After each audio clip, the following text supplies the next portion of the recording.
Take 66. It's just gone 3:10 AM in the Big Brother house, and Stephen is really going for that audience now by wearing a retro Russian football shirt from 1986. I obviously know my demographic. Anyway, I've got my friend Hunter S. Thompson behind me, and hopefully he's going to give me some inspiration for the reading of the third edition of 5 from my book published in May of this year called Chasing the Impossible and the Sword of Damocles, 2 seasons with Jurgen Klopp's Liverpool.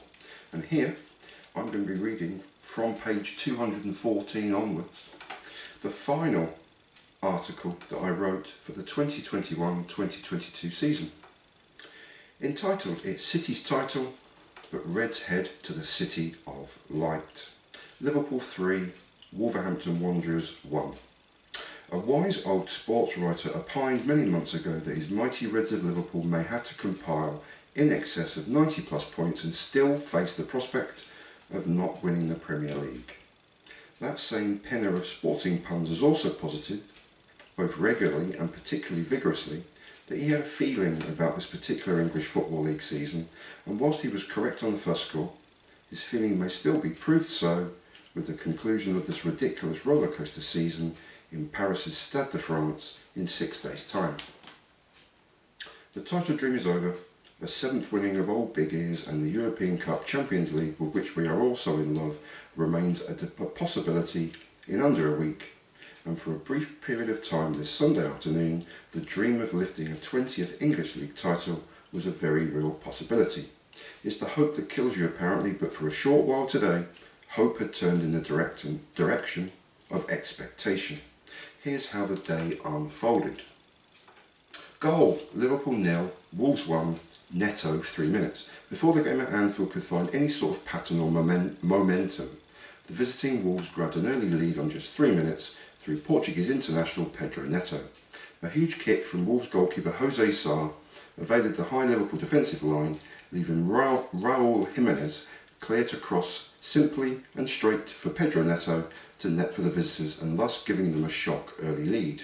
The shock could be felt 20 miles away in Manchester as the City fans celebrated the early goal, an early confirmation that as things stood, but with fully 87 minutes still to be played in both games, the title was definitely going to the Etihad Stadium, Manchester.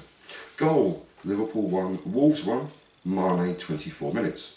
With the score still scoreless in Manchester, Mane's equaliser was both a welcome nerve settler as well as confirmation that nearly half an hour into this final day, we were all back to where we started.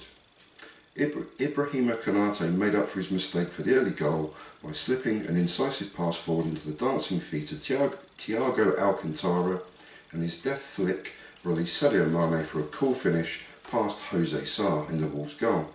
Anfield sounded and looked nervous despite Mane's equaliser, and this was due to both the visitors' excellent attacking display and the home team Reds' utter nervousness. The nerves should have dissipated 13 minutes later. They didn't, but the Reds were on the precipice of the Premier League title. Goal, Manchester City 0, Aston Villa 1, Cash 37 minutes. A brilliant break from Jacob Ramsey drove his Aston Villa team forward before releasing left wing back Lucas Digne.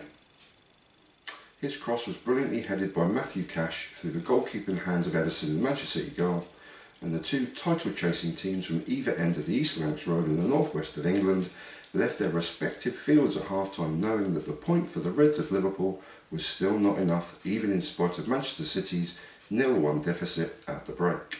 With a positive 6-goal differential in their favour, Manchester City was still leading the Premier League at this stage, but they were losing, and another goal from Liverpool would see them take top spot in the final 40 minutes of this spectacular season. With 20 minutes remaining, goal, Manchester City 0, Aston Villa 2, Coutinho 69 minutes. Incredibly, and so very aptly, ex-Liverpool midfielder Felipe Coutinho doubled Aston Villa's lead, and suddenly both of these vaunted best club football teams in the entire world were as nervous as newborn lambs. Ollie Watkins missed a glorious chance to extend his team's lead before flicking a strong header into the path of Coutinho, and he simply drilled the ball under Ederson in the City goal. but with Liverpool being outplayed by Wolves and lucky to still be level at 1-1, nothing had fundamentally changed despite the shock scoreline from the Etihad Stadium. The Reds still needed a goal to win the league title. Goal, Manchester City 1, Aston Villa 2, Gundogan, 76 minutes. Following some good old-fashioned English wing play, ex-Liverpool Red Raheem Sterling combined with fellow substitute Ilkay Gundogan and his firm back post header flew past Aston Villa goalkeeper Robin Olsen. Paradoxically, still nothing had changed. Liverpool still had to win or stand a chance, still had to score to win or at least stand a chance of winning the Premier League. 2 minutes later, the Blues of Manchester City would score again. Goal, Manchester City 2, Aston Villa 2, Rodri 78. More wing play, this time from Ukrainian international and yet another substitute, Alexander Zinchenko saw his cross squeeze its way to Rodri on the edge of the penalty area, and his instant side-footed shot flashed through a host of Aston Villa defenders and into the net. 2 goals in 2 minutes had seen the defending league champions claw back their single-point advantage at the top of the Premier League, and 3 minutes later, they all but won the league all over again.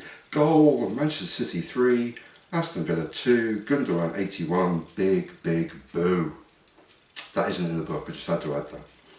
Manchester City's third goal in just over 5 minutes came from Gundogan, but was inspired by their talismanic Kevin De Bruyne, and with the Reds of Liverpool needing just a goal to snatch the Premier League title, now they needed that elusive goal and further favours from ex-Liverpool Reds of the past.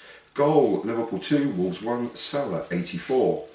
After riding their luck against a determined and very attack-minded Wolves, Joel Matip's fierce header was spectacularly saved by visiting goalkeeper John Ruddy, and with the ball pinballing around the 6-yard box, Mo Salah got the faintest of touches as the ball crept across the goal line. The Reds had finally got their goal, but they needed yet more favours in Manchester. Goal, Liverpool 3, Wolves 1, Robertson 89 minutes. With the visitors now tiring far more than an already leggy home side, Roberto Firmino squeezed a cross from the dead ball line back to marauding Andy Robertson, and he slotted a perfect finish into the far corner. With mere seconds left plus injury time, the 3 points were now secure for the Reds, and they just needed one final flash of inspiration from Aston Villa to draw level and send the Premier League trophy into the hands of Jordan Henderson and his gallant team of Liverpool Reds. But it wasn't to be.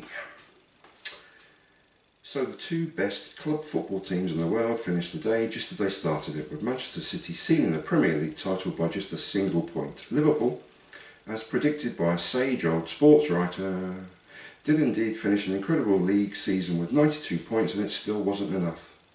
Nor were there 2, in capital letters, in brackets, 2, exclamation mark, defeats all season. 94 goals scored and a ridiculous positive goal differential of plus 68. A sage old sports writer also noted recently that this season, the very epitome of the cliche of the price of success, as they've now played every single possible fixture on their way to 2 domestic cup triumphs, and with the Champions League final in Paris in just 6 days' time, the Reds are creaking under the weight of their own success.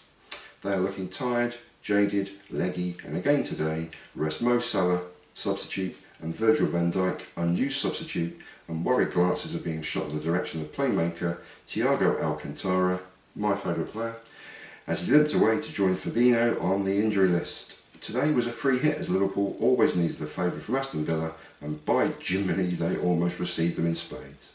In 6 days' time they face Los Blancos of Real Madrid in the biggest final for the biggest trophy of them all. I still have a feeling as Jurgen Klopp's fully firing Reds can blow away their Spanish rivals, but they're limping towards the finish line, and they need to muster one last enormous effort in Paris in 6 days' time. Allez, allez, allez. So that's it. That is episode 12, I think I'm correct in saying, of the Blackford Book Club. And that covered the final day of the 2021-2022 season. I can't see anything. There we go, I can see again now. So thanks for watching. Thanks for listening. A couple of bumbles, but I almost got there. I'm wearing a Russian shirt, for crying out loud. What more do you expect? And I haven't got a watch on, but it's probably 27 minutes past 12. o'clock. I don't know.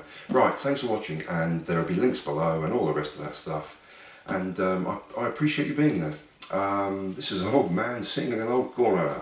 Bye bye. Peace. Thanks for watching.